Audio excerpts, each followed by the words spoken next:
Ciao Libra, I hope you're having a beautiful day today. I was at the beach for a few hours and I just was like living into the beach hair. It's good stuff.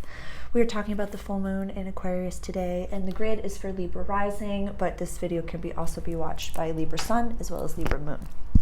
And so a few things. The title of this video is, I know it's going to I know it might sound harsh, but we all have to grow up at some point. And I don't want the intimidation of any transit to ever be scary.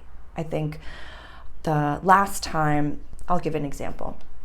So the 8th house, this one over here, scariest house in the charts. The lions and tigers and bears, part of the entire chart.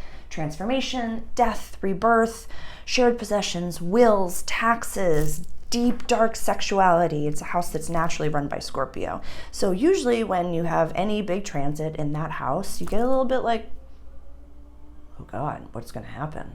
This is, when this house is relationships, but also open enemies. But these are the people that we the landlord, the mortgage, the whole thing. So I know that for a lot of us, that can be a very intimidating house. But the last transit that I had of the sun transiting this house, I learned more about myself than I ever have. And I fell in love with my passions and I fell in love with myself. So I say that because at the end of the transit, I was like, that wasn't so scary. I kind of love Sarah the Avatar so much more than I did at the beginning.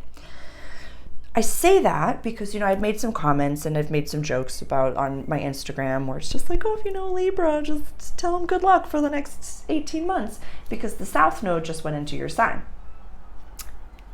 I never want any of us to be intimidated by a transit.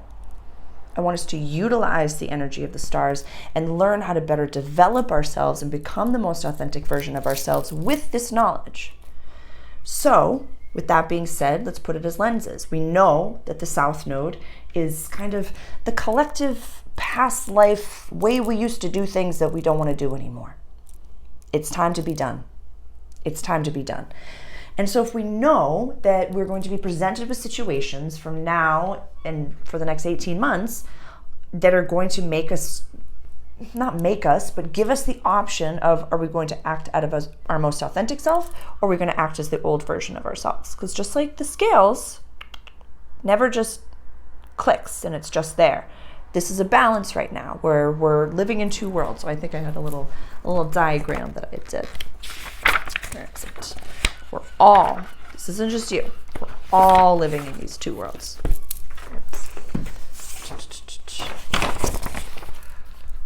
We're right in the middle. This is where we've been, this is where we're going. So don't get mad at yourself. Don't get mad at yourself. And be nice to yourself as this happens, as you develop. Sarah, why are you talking about the frickin' nodal transits when this is the full moon? I say that because this moon is falling in your 5th house of play and creativity and romance and childlike spirits and kiddos if you want those things. So with all of this excitement, the sun's in our house of community over here, Venus retrograde in this house of community, excitement in our house of transformation, death, and rebirth, like retrograde planet over here. So with that being said, all of this energy says we know that collectively the exes are all coming back, but don't pop into bed with them. Set your boundaries. Show up and say, hey, I really felt this when this was going on. Find healthy communication. Mercury in your house of soul purpose, Mars in your house of soul purpose, endings, closures, coming home, endings and then the beginning again. And also, if we're scared of this transit, look at the past 18 months. How is my financial situation or my values or the way that I view money, access to resources? How have I become? You've leveled up, Libra. So know that you've leveled up in ways that you probably didn't think that you were able to level up. And you've had experiences in shared possessions. You probably got a lot of really seemingly out of the blue, maybe an apartment was available to you in a way that you were like, oh my goodness, I had no idea that was an option. Or you got something that you thought was going to be so much money, you got it for a discounted price. So good things happened within the past 18 months, within one of the scariest axi that we have.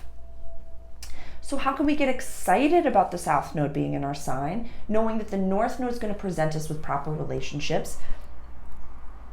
I say a lot of this because I want you to utilize this full moon to release maybe unhealthy play patterns, unhealthy, old, codependent things that you thought were romantic, but that aren't anymore. Things that you used to like when you were younger, or maybe just a more juvenile version of yourself, and now act as if. You're gonna wanna feel at the end of this transit like you just I rocked it, I showed up as my most authentic self, I did all the things that my higher self was telling me to do. I did all those things.